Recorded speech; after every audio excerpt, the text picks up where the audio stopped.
This is the hard knock life, but not the chica kind. More like the people in the world seeking perspectives with a different line. The kids who share the interest together with a similar kind. When they said Don Glover for Spider-Man, they didn't mind. The activists, directors, comments and the lectures. Fanboys, professional artists and professors. Maybe a nerd who's just like you, talking about the things that you like. Welcome back to another episode of Hard Knock Life.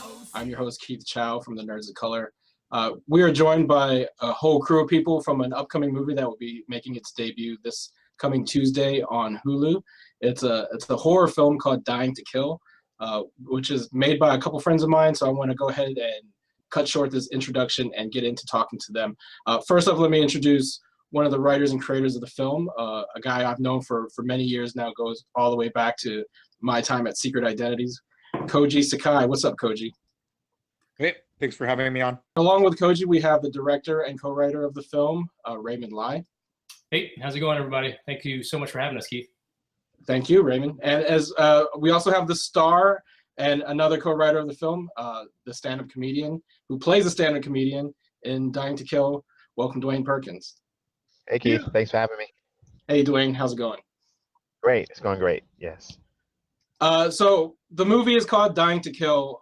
It's about, if I read the description correctly, it's about a stand-up comedian whose job it is to make this like serial killer laugh, and if he doesn't, the serial killer is going to like mutilate and torture the comedian's loved ones. Is that essentially the premise of the film, or did I get anything off about that? Yes, yeah, and I think people die. I don't want to. I personally would. I don't want to put out there that it's a serial killer. I think because Okay. it's not a person who's, and not to say that serial killers are random, because usually they're not. Obviously, they have an MO. But this particular individual, whomever they are, committing, sort of creating the scenario and sort of setting the boundaries of what that scenario are, is somebody who is a fan of Dwayne's character. It is a person, I want to make that clear, that it is a person who has a personal connection to Dwayne somehow. And the outset of, or the sort of impetus of that is that fandom, that adoration of his character Schaefer Jones in the movie. So so that's really what it comes down to. It comes down to is that there's a person out there who believes that Schaefer is capable of being more and has been coasting. And it's not a succinct way of saying it, but yeah, that's sort of the setup. But yeah, Keith, that's more or less the setup. Well, that's the elevator pitch, right?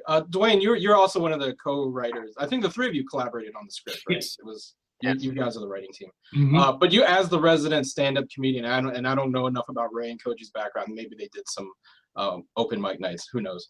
But as the resident stand-up on the team, what aspects of that kind of informed the story that you ended up writing?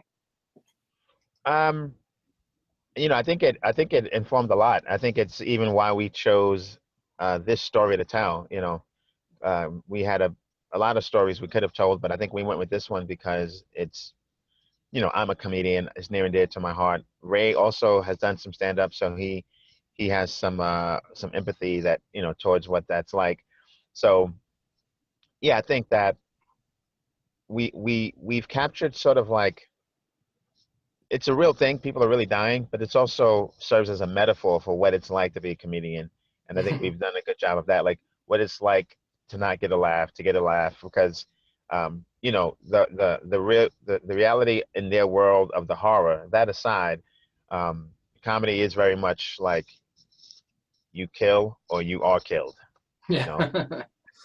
No, I like that metaphor because I think that's, one of the cool things about the name of the movie is that Dying to Kill is what kind of describes the life of a stand-up, right? Like you put so much effort and so much work into your craft, and what your ultimate goal is to kill the audience, right? You want to get up there on stage and have them, and dying actually has like a double entendre in like the stand-up world too, because like, if you're dying on stage, doesn't that usually mean that you're bombing and you're not eliciting the laughs? Absolutely, that's what it is. Like if you're dying, you're bombing, and if you're killing, you're doing well. So it's and I think also it's just sort of like taps into, do you have to be dysfunctional to be funny? Right. Can you be surface level and be funny, or does true humor require like you to get in there and explore your deepest recesses and share that with your audience? So we kind of explore all of that stuff because I think the thing is he's already funny in the movie, but he's not doing his best work, and that's the question. Like, can he get to that level of being funny and true, and Right. truthful? And I think that the point of the movie also is that it's not just about a comedian, but it's also about the idea of creativeness. Can you be happy and creative? Do you have to have something that pushes you in order to be creative? Yeah, I think that to Koji's point, like what we were trying to get at, we were just using, at least part of it was using a stand-up comedian as an element, as an artist. I mean, that is one representation, that is one facet of art. Stand-up comedians are artists. They are, and can you be a great artist without, sort of tragedy or suffering or some painful incident, some pain, right? Because so much great art comes from pain and suffering. And so can you be great without that? I don't have an answer for that. I don't think that the movie necessarily posits one, but maybe let the audience decide what they take away from it.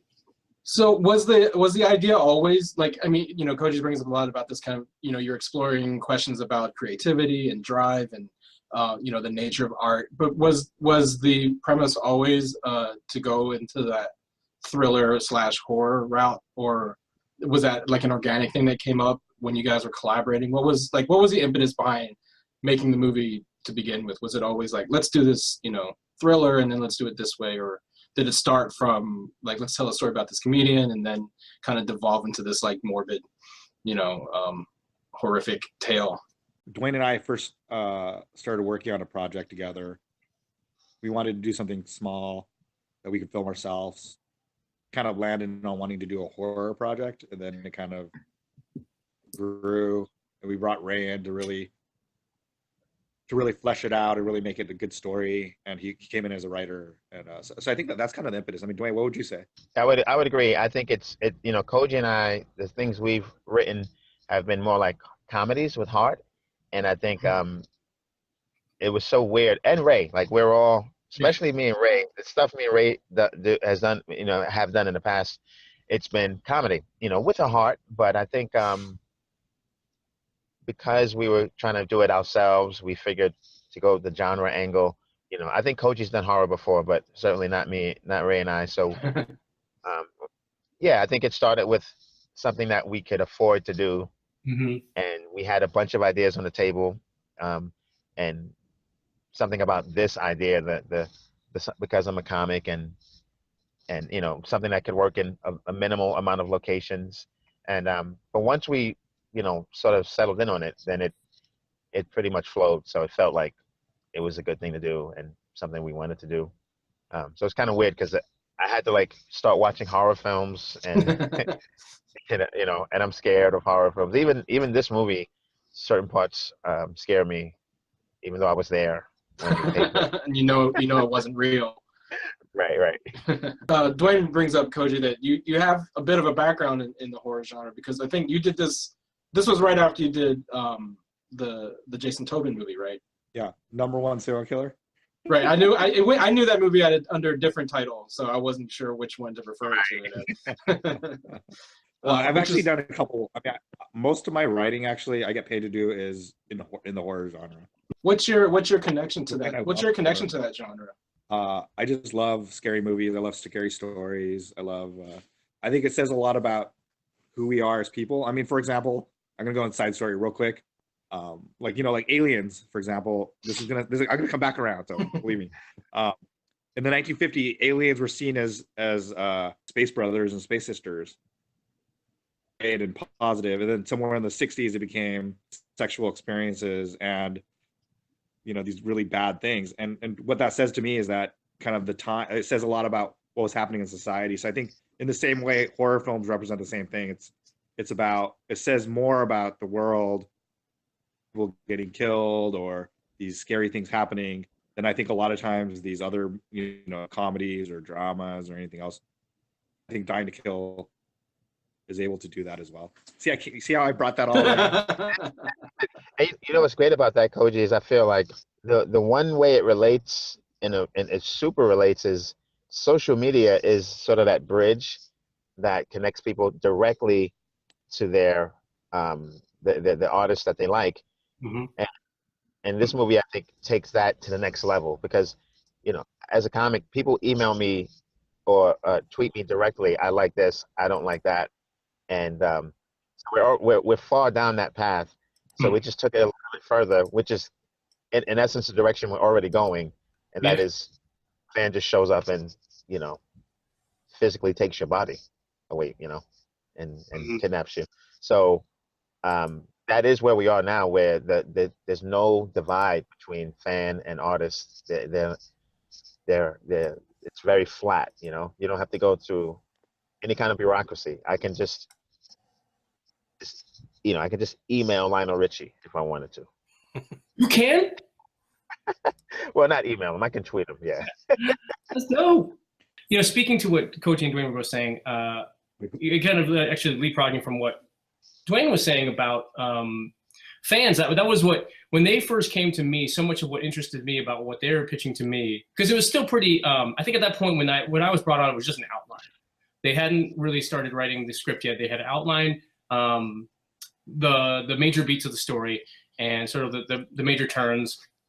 And what spoke to me was this idea of fans, the idea of a relationship between fans and artists, and whether or not artists owe anything to fans. Like, especially like fans who, like, I used to be in a band when I was a teenager, and I'll admit it, we were a ska punk band in Orange County. We were not a good band, but we had our fans.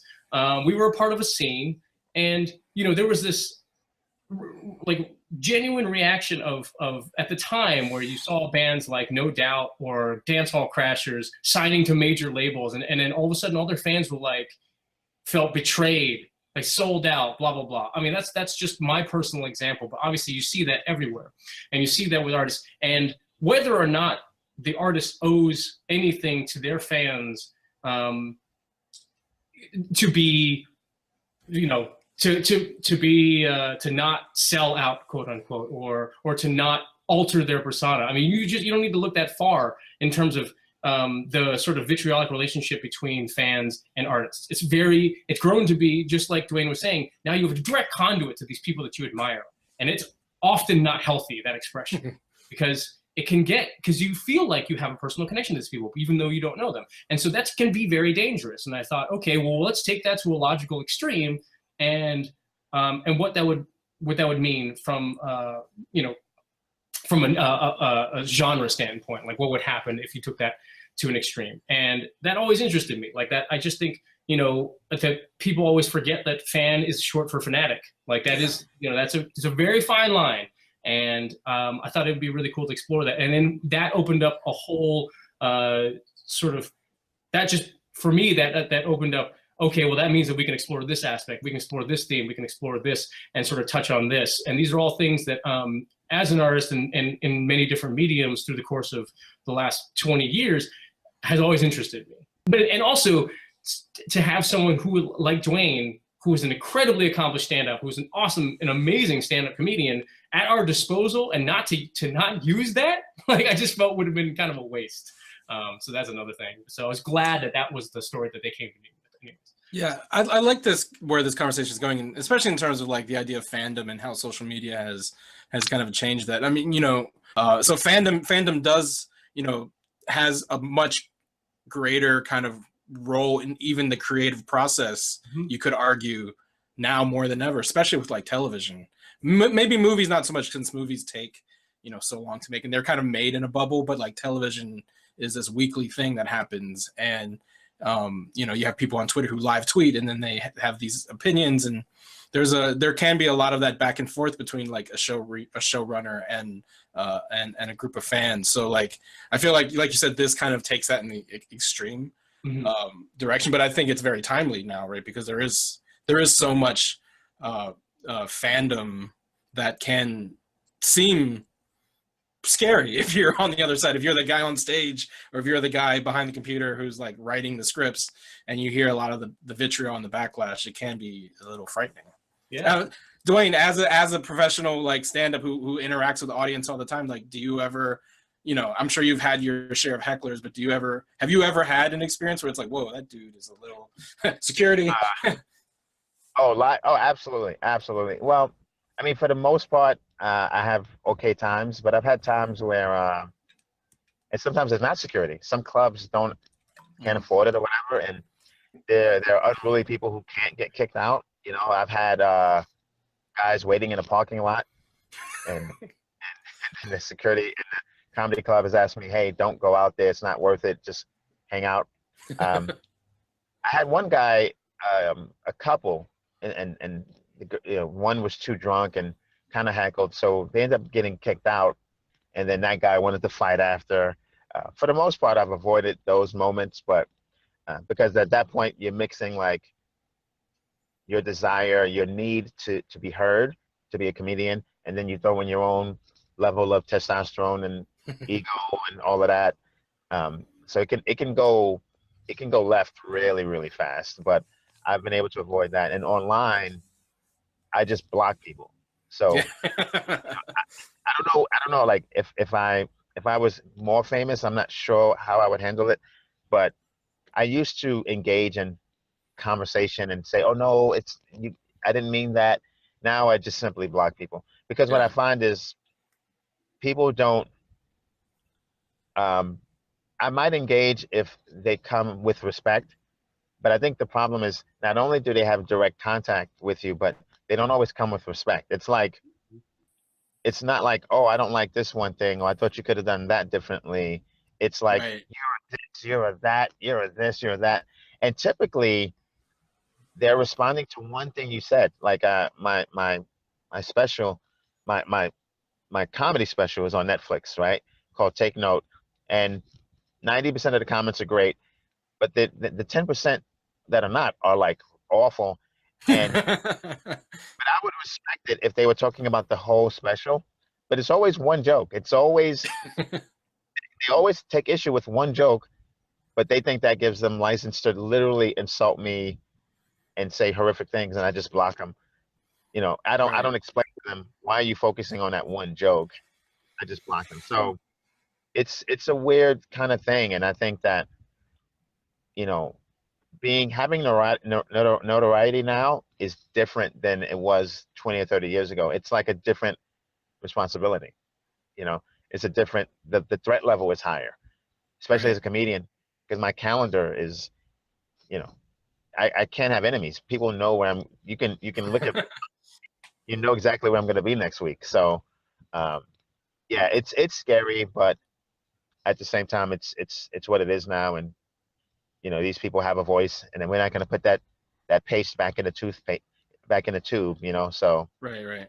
Well, and it doesn't even have to be like a specific thing that they get angry about. It could just be the premise of your existence, right? Like we saw over the summer with the rebooted Ghostbusters movie, Right. and the vitriol that Leslie Jones in particular, more so than anyone else. I wonder why that is, right? It was Leslie Jones that got the brunt of this choreographed campaign against her, and it wasn't just, you know, violent, threatening tweets. It was actually like leaking her private information, leaking her, you know. I mean, it's where this idea of like, again, that easy access to information, easy access to these celebrities and to these actors, to these creators, you know, like.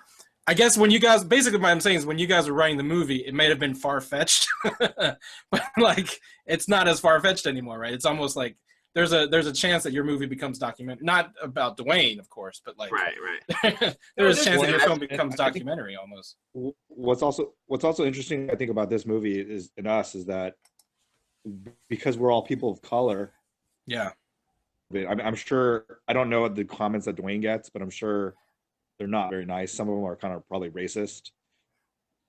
Changes a little bit, like even like you brought up Leslie with Ghostbusters. I mean, that she's, you know, unattractive or this or that or whatever it was. I mean, they were racist, right? Yeah. And I think that the tone and the nature changes. I mean, if it was just jokes are you're just not funny, and you kind of leave it at that. But Or they get a sitcom. Yeah. Right. What I get too is since my comedy stand-up special has been on Netflix, I feel like It's called Take Note. Beep it. taking up. Yeah, I'm a mainstream kind of comic, but I do all rooms. I do Latino rooms. I do Black rooms sometimes, but I feel like it's bringing me more and more Black fans, and I love that. I welcome them. Obviously, I'm Black, but every now and then I'll get a Black person who like takes issue with something I said, and like, you shouldn't say this, you shouldn't say that. So there's also that interracial thing that's like I say intra-racial thing that's interesting. And again, it's always someone with some far out opinion that, I want to tell them, well, like a thousand other people didn't see that, what you're seeing. I don't know. I think at some point we have to figure out a way to not stifle people, but make them stand behind what they're saying. Because I think people have these wild opinions, and everything I say is brought up for scrutiny. But people who are trolling, what they say does not get scrutinized. And I don't know what the solution is, but it would be great to have other people say, no, you're wrong. Right. Although we've seen in this election season that doesn't even help, and what ends up happening is that person wins the presidency. So Pointing out that people are wrong, because you're only wrong from you are only wrong from someone else's perspective, right? right, we Right. live in a post-truth world now. Post-truth. There is no. All that matters is how you feel. Doesn't matter if you're right, which is Post-truth. I can't even. Anyways, I don't want to get into that on this podcast, but yeah, that is really unfortunate that that's the world that we live in, the world that we have arrived in is. Well, I think in that case, we're kind of becoming adrenaline junkies. And the one thing about Dying to Kill is at the end, the character has a monologue, and I think he addresses sort of, not fully, but from his perspective, the character, the guy I play, Schaefer, he addresses sort of like what it means, like truthful to any kind of art. Like, like he addresses what he owes a fan, and he kind of addresses some of these things. And I think just the how it relates to real life is we're just adrenaline junkies. We just keep needing that new thing. And I guess we're at a point where there's too much information. Like I always thought computers first, when the promise of computers was realized, I thought, great, now we'll have all the information. I didn't realize that was going to be a bad thing, though. Yeah, it's almost ironic that because we literally carry, more information in our pockets than like whole generations of people combined had at their fingertips, and yet I feel like we as a people are less informed now more than ever. Personally, like I find it frustrating that I used to be really good about memorizing phone numbers. Now I don't even know my wife's phone number. Right. And that's it. You can extrapolate from that what you will about information and just how we rely on and how we just don't internalize information anymore because it is at our fingertips. I don't need to know X because I can just look up X to discover Y or whatever. And so I do find that I think that's frustrating for me because I used to be so good at memorizing numbers. I used to be so proud of that. And now I once tweeted Ray about that same thing because I say I don't know anyone's phone number anymore. Yeah. But I know the bathroom code to like 6 different Starbucks. Yeah. To bring it back to the movie, I think when I was working with these guys and doing my passes on the drafts and whatnot, I think you were talking about how at the time we were writing the movie, we probably didn't know that it might, especially with the Leslie Jones stuff and the stuff that happened specifically with regards to a movie, we couldn't have necessarily foreseen that. But, at the time, I was always sort of, I'm not a gamer, but I was casually aware of what was happening with Gamergate and like what, and all the sort of, again, the negativity and the hatred and the misogyny that was directed at that writer and sort of what it exposed about the sort of gaming subculture in general. it was not a pleasant thing to witness. And Right. and you take that as a sort of logical extension of more something that is more I'm more dear to my heart, which is the fans' reactions to George Lucas and the prequels. And you're taking it back a few, a couple, Yeah. 15 years or 16 years and whatnot. I am a huge Star Wars fan, and I've been fortunate enough to I went to USC, so I have like this SC is now literally the house that George Lucas built. And so I have a weird, complicated relationship because on one hand, I'm a fan of his work, and I didn't like the prequels. I don't have a problem saying that, but I respect the man greatly for giving us so much joy, and not even just from a narrative film standpoint, but from a technological development standpoint. People overlook all these contributions that he has made that have given you so much as a person who consumes cinema and pop culture. And I don't just mean the Star Wars movies. I literally mean like how you go to the movies, how you anyways. So but there's an entire movie, entire documentary about the people versus George Lucas, right? And obviously, he's so far removed that no one was ever going to get to George Lucas. Dwayne is right. Like, people know where Dwayne is going to be next week, and so it's different for a stand-up comedian.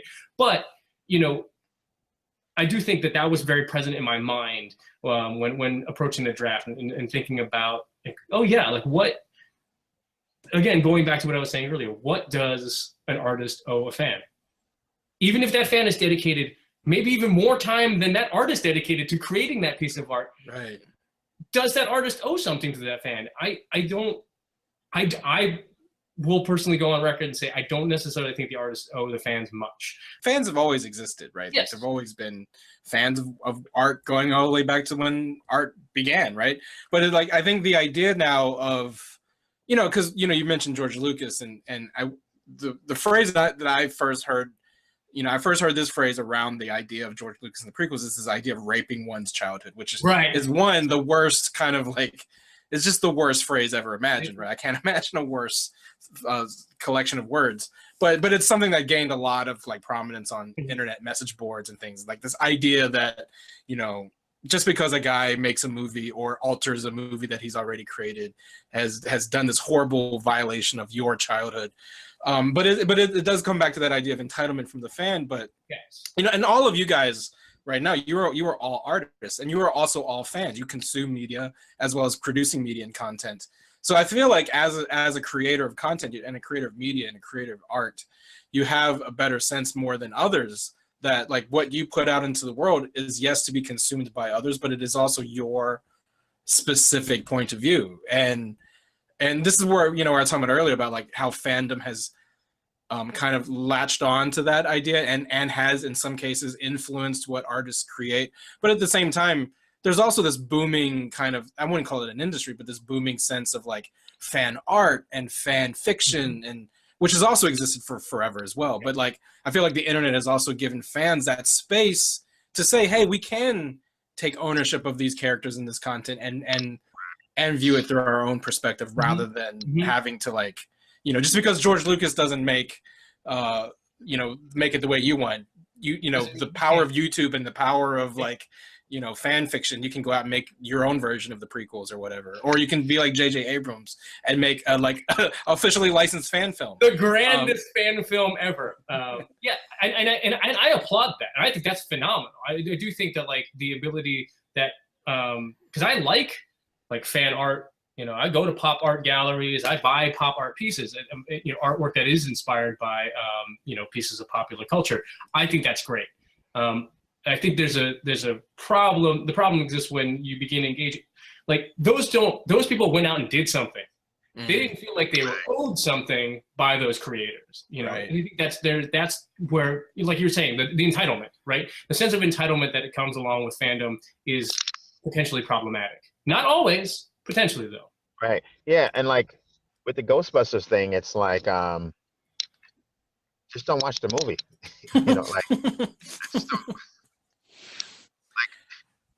I don't know how someone could rape your childhood unless you went back in time and did something to your childhood.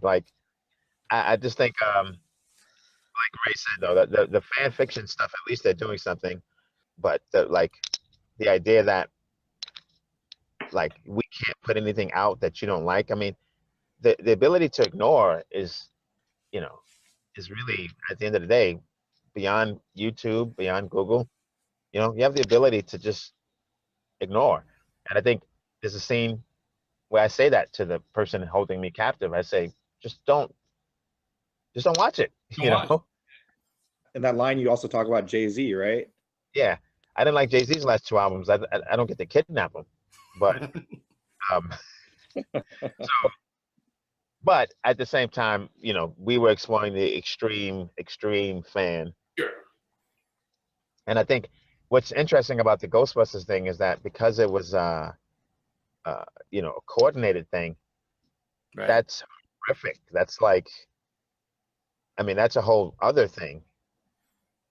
But I actually, Dying to Kill kind of touches on that. I don't, maybe. Yeah, well, no, I mean, I think there is definitely a fine line between like fanaticism, yeah, and you know, on that level, where you're just you know, you can have legitimate issues, but like, you know, I don't love everything George Lucas did in the prequels either, right? But I'm not going to like have a coordinated effort, nor do I have the energy to do that. But at the same time, though, and this is, and maybe we'll kind of like start wrapping up on this, you know, as someone who writes for the Nerds of Color and talks about pop culture critically, you know, we do come from a perspective as a fan of color and talking about comic books and superheroes in particular, where we critique, you know, certain characters and critique certain comics and say like, maybe a person of color should be this character, or maybe if you cast a movie, you shouldn't go with like the blue-eyed, you know, blonde-haired white dude again. And we get also like that same level of vitriol from folks. And there's a kind of a false equivalency between like, you know, marginalized communities kind of advocating for change in kind of these pop culture spaces and that like entitled fan. Do you think that there's a line between that, or do you think they kind of all, you know, marinate in the same stew? One point I do want to make is that we made it a point to be diverse. Mm-hmm. You know, that Mm-hmm. I think a lot of marginalized communities, it's usually kind of two races. There's the marginalized community and then there's white people. But this one we were really looking at, you know, and look at, I mean, it's Asian American films, African American films, Latino films. There's only two races of people if you look at all those movies. Almost, you know, I don't want to say like we were trying to be UN about it, but we were really looking at that, you know, our lead, Dwayne, is obviously African American. Our lead female is Lin Chen. She's Asian American. You know, you go down the list, and we had a very diverse group of people, and I think it was important for us as people of color, as artists of people of color, really show that the world is more than just two or even one. And I think that's the responsibility of kind of artists. Leapfrogging off what Koji was saying, I think, you know, going back to casting, I think thank you, Koji, for bringing up casting, because I do think I didn't want to have this conversation and not touch on that, because it was very adamant to all of us, or very important to all of us. And I was very adamant about casting as diverse a cast as we could get. But that also went for the crew as well. Like, you know, if you look at our crew side, like obviously they weren't in front of the camera, but I do think that matters as well. Like having, you know, the people that you surround yourself to work with, like the best DPs in the world don't have to be Caucasian. Obviously, you know, again, you don't see that, but I think that's important that our DP was Indian. You know, our first AD was half, she was half Chamorro and half Caucasian, you know, like all the way down the line. And I think that's, you know, it's just, for me personally, as a person of color, it's nice to be around people who have a different perspective. You know, it's not homogenous. And so, you know, for all of us, I think all involved, we really just wanted to try to yeah, like Koji was saying, show that it's not just one or two, that it is multifaceted in many regards. And, you know, I think that I know that people who have traditionally been casted in things, they might see that sort of like people advocating for people of color to be in things. They might equate that to the people being upset about Leslie being in Ghostbusters, but Right. the numbers don't quite support that, you know, like so it's one of these things where it's like, if I have a whole pie and you want a slice, you know, it makes more sense for you to ask for a slice. But if I have a pie and I give you a slice, or someone makes me give you a slice, you know, I can't scream bloody murder because I have 7/8 of a pie as opposed to the whole pie, you know. So, but, and the thing too is about Dying to Kill, and a lot of the stuff I've done with Ray, actually, it's multiracial, but not, it doesn't always have to be the crux of the story either, you know. Like, so I think it's great to tell, for everyone to tell their story, and stories of how people relate to each other. Those are great stories, and I hope to tell those too. But sometimes I just want to see something where one guy's white and one guy's Asian or one guy's black, and They don't talk about it. they don't talk about it. Like, it probably informs some of the things they do, but it's not the main focus of the story. I Right. think we have that too. Like, our main focus is me being a comedian, not necessarily me being black. Right. Well, and I think and I, you know, whenever I have these conversations about casting with whoever, it always boils down to the point that, like, people of color, just like any other actor, wants to play human beings. And, you know, as people of color, we don't always we are always aware of our place in a white society, but we don't always walk around, you know, I don't wake up, I'm Asian today, and now I'm Asian doing this, and I'm Asian doing that. But it does inform who I am, but it's not something that I'm constantly doing. Whereas, like, in a movie, the Asian guy is specifically there to be the Asian guy, or the black guy is there to be the black guy. Sometimes you want to be just a human being, and I think that's ultimately what casting is about. So I want to wrap up. Before we wrap up, though, just to let folks know that the movie will be available for streaming on Hulu starting when? December 13th. I believe. I'm a little unclear on this. I think at midnight Pacific Standard Time, somewhere around there, because I know people are just dying to stream it right at midnight. Right when the clock strikes on December 13th, you can watch it. But please check it out. Please tell your friends to check it out. Anyone who might be a horror fan, anyone who might be a stand-up comedian fan, anyone who watched Wayne's Take Note, excellent stand-up comedy special on Netflix. If they enjoyed that, hop on over to Hulu and check out Dying to Kill. All right. So thank you guys for joining us. Raymond, where can people find you online? I'm on Twitter at @CFriendlyImages. Please save your vitriol. I don't it's fine. If you want to come at me, we'll see what happens. Yeah. Everyone who's listening to this podcast, please dox Raymond at. Exactly. CFriendlyImages on Twitter, and then that's pretty much the only place I'm on. I'm not on Facebook or the letter C, and then Friendly Images is my Twitter handle. Yeah. How about you, Koji? You can check out what I'm doing on Instakai.com. It has all my links and all my projects, and you can connect with me on social media and send me some hate mail, because that's my favorite thing to do in the world. All right. And Dwayne, where can people find you online? DwaynePerkins.com, that's spelled DW, is my website, and my calendar, everything is there. My Twitter handle is FunnyDP. Oh, I'm very excited to see the film next week, and I again thank you for joining us, the writing team and behind Dying to Kill, which debuts on Hulu at midnight, December 13th. Let's break it like Luke Cage broke Netflix. Yeah. And then you guys should just stay tuned, because I'm actually going to talk to Lin Chen following this quick break. Schaefer, do you think your family's holding you back?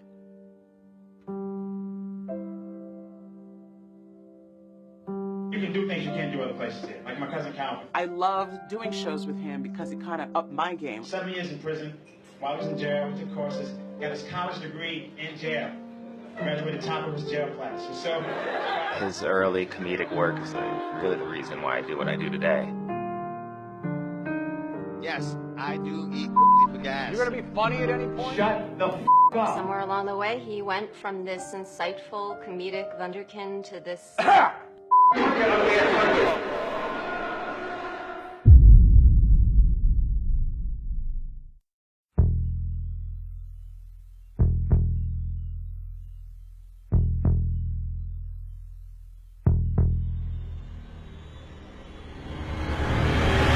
Mr. Jones, you have 4 chances to make us laugh. Each time you fail, someone dies. I'll do funny things if you want me to. I'm your puppet.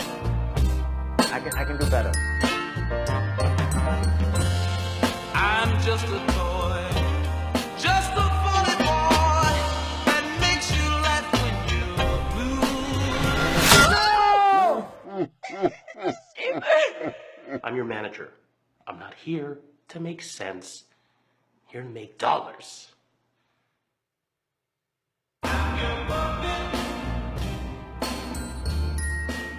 We're back on Hard Knock Life. I'm Keith Chow again, and I'm joined with the fourth member of the Dying to Kill casting crew. We were just talking to Koji, Raymond, and Dwayne, but now we're talking to Dwayne's co-star in the film. She is an actress, a singer, a writer, a podcaster, an activist. She's one of my favorite people in the world. Please welcome to Hard Knock Life for the first time ever, Ms. Lin Chen. Thank you. One of your favorite people. Thank you. You're totally one of my favorite people in the world, Lin. Thank you, Keith. I've been wanting to have you on Hard Knock Life for a while, so I'm finally glad that you were able to do a film that's in like our wheelhouse here at the Nerds of Color, doing a horror movie. This is your first horror movie, first right? horror movie. Are you a big fan? Well, here's the thing. No, I'm not a fan of horror. And I have a real fear of neck death.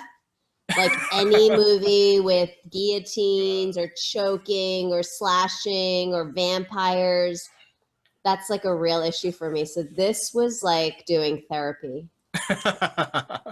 Well, you had a small part on the first season of Fear the Walking Dead, but I don't think you saw any zombies in your I saw season. 0 zombies and there was no neck deaths.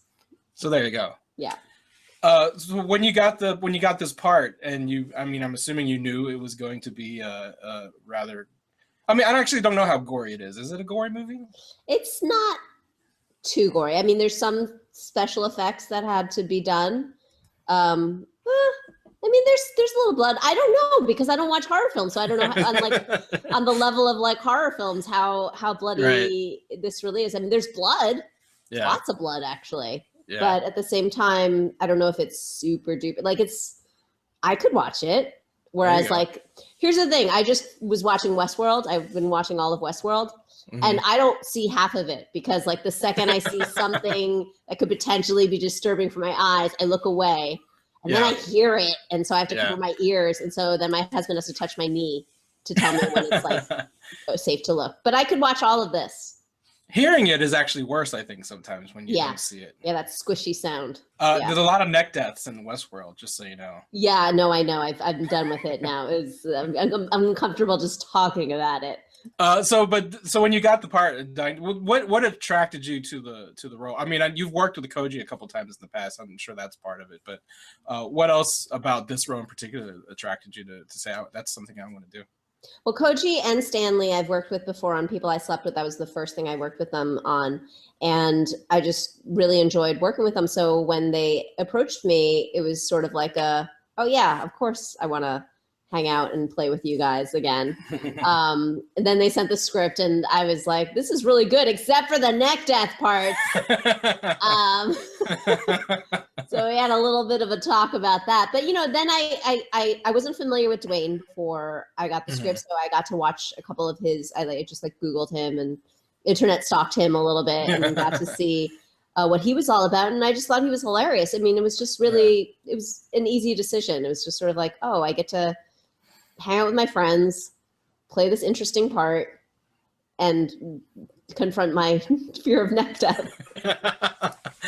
So it's also like the other, I'm a bit of like a stand-up nerd. I like kind of like geeking out about, WTF is one of my favorite podcasts. I love, so like that's definitely appealing to me. Do you have a fondness for like stand-up? There was a time period where I didn't enjoy going to stand-up shows because I don't like I don't like getting called out.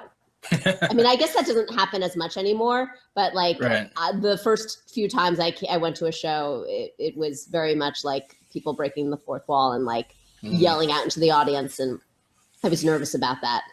I also didn't like that 2-drink minimum, like screw you. Don't tell me how much I have to drink. Right. So anyway, I wasn't a huge comedy fan before, but like you, I also like Mark Maron's podcast. I do enjoy like a lot of, I know quite a bit of comedians living in Los Angeles. And so I've gone to go see them perform. And actually one of my best friends, Melanie Morris, is currently in Helsinki because she is representing Indonesia in the Laugh Factory's Funniest Person in the entire world. Awesome. And so I've watched her over just like she's only been doing it for the past year and a half, but I've been watching her become a comedian. And it is such a difficult performance. Yeah. And like, you just have to know yourself so well, and be able to deal with rejection and negativity in a way that like actors, I thought we had it bad, comedians have it far worse. And so I just have so much respect for them. And so watching Dwayne, not only watching Dwayne do it live, but then watching Dwayne film it, I just was like, it was like watching somebody do something that it was like magic. Right. Because he makes it sound like he's telling it for the first time every single time. And there's just so much talking.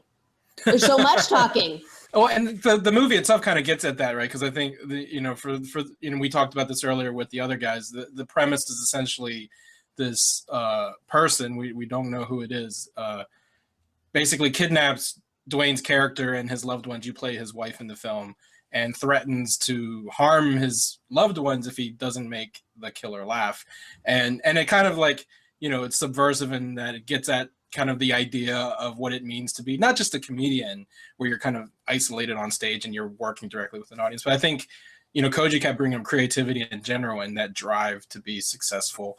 What kind of themes did you take out of, your role in particular, but just the film itself and what it says about the nature of, fandom / fanaticism and the drive to be successful and creative?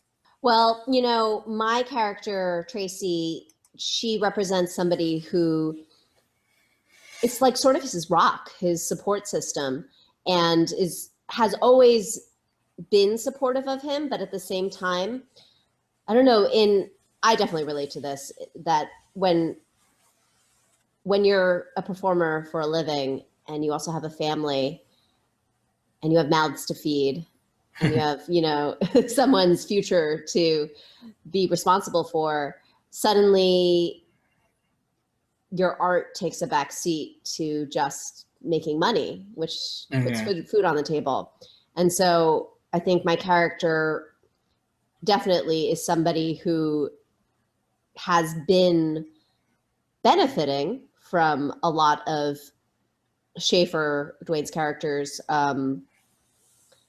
his work as a comedian, but at the same time, she like doesn't respect him anymore. She like wants to push him to become a better artist because he hasn't gotten to where he needs to go, in her mind.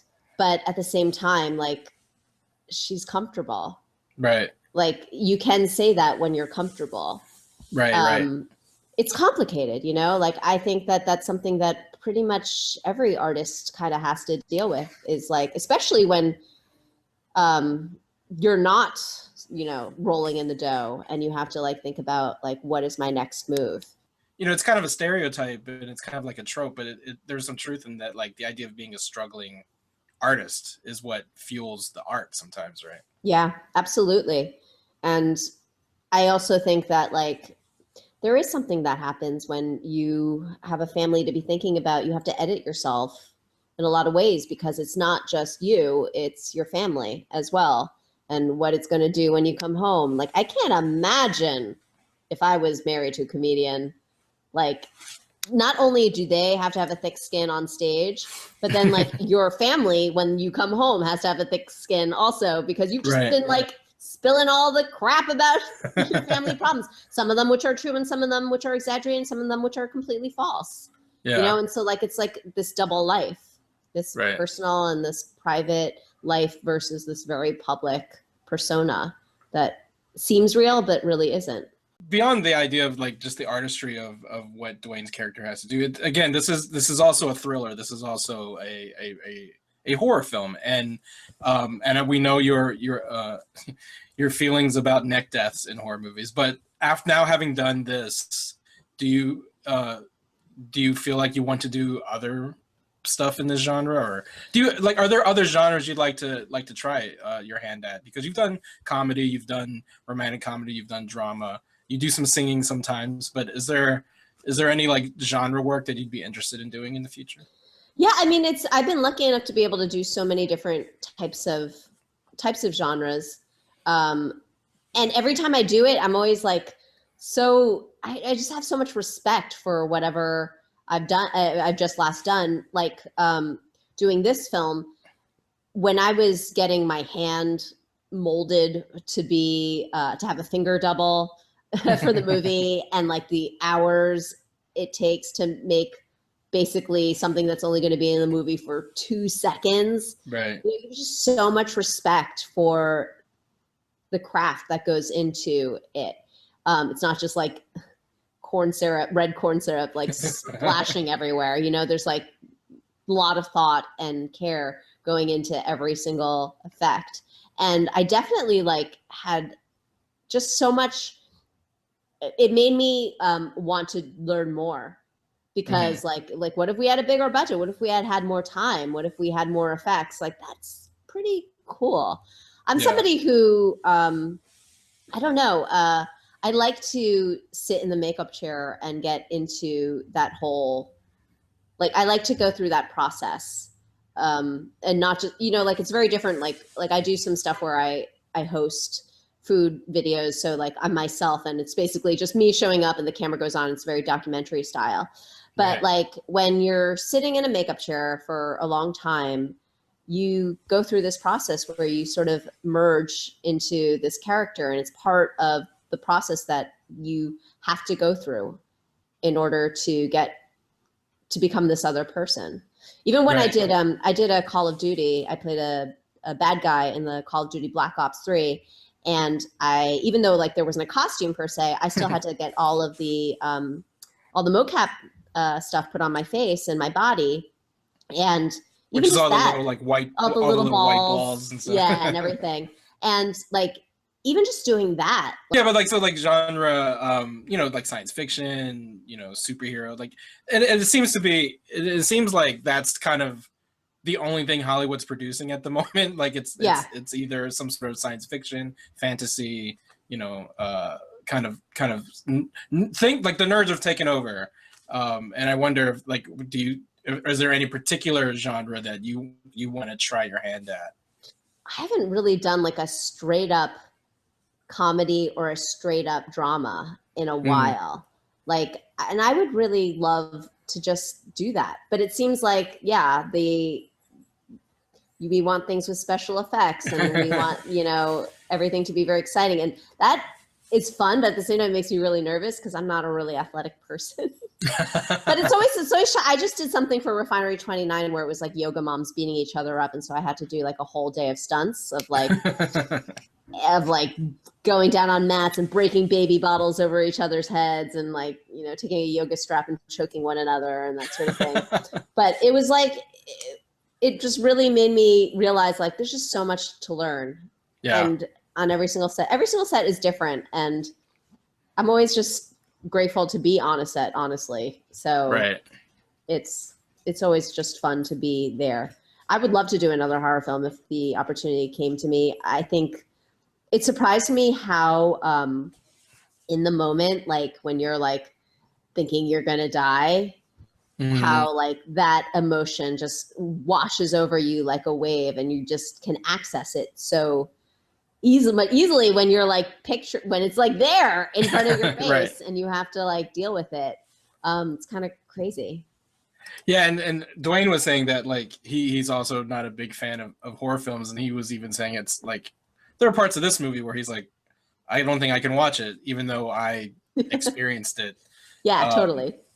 So just so folks know, the people, if you're interested in seeing Dying to Kill, it debuts on Hulu this coming Tuesday, December 13th. Once again, Lynn, I want to thank you for joining. I want to, hopefully in the future, we can have you on for an extended period of time so we can just talk more about your career and your projects. But in the meantime, can you let our listeners and viewers know where they can find you on the internet?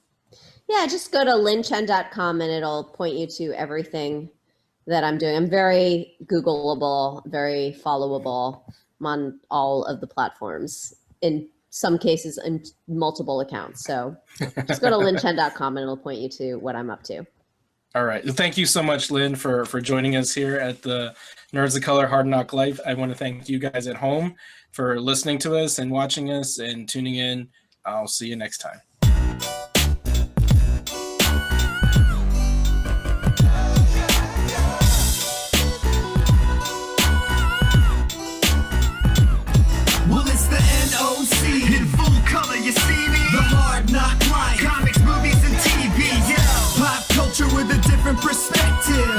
on your screen, hit play, so check this. This is the hard knock life, but not the chica kind. More like the people in the world seeking perspectives with a different line. The kids who share the interest together with a similar kind. When they said Don Glover for Spider-Man, they didn't mind. The activists, directors, comments and the lectures, fanboys, professional artists and professors. Maybe a nerd who's just like you, talking about the things that you like too. So I invite you to the NOC.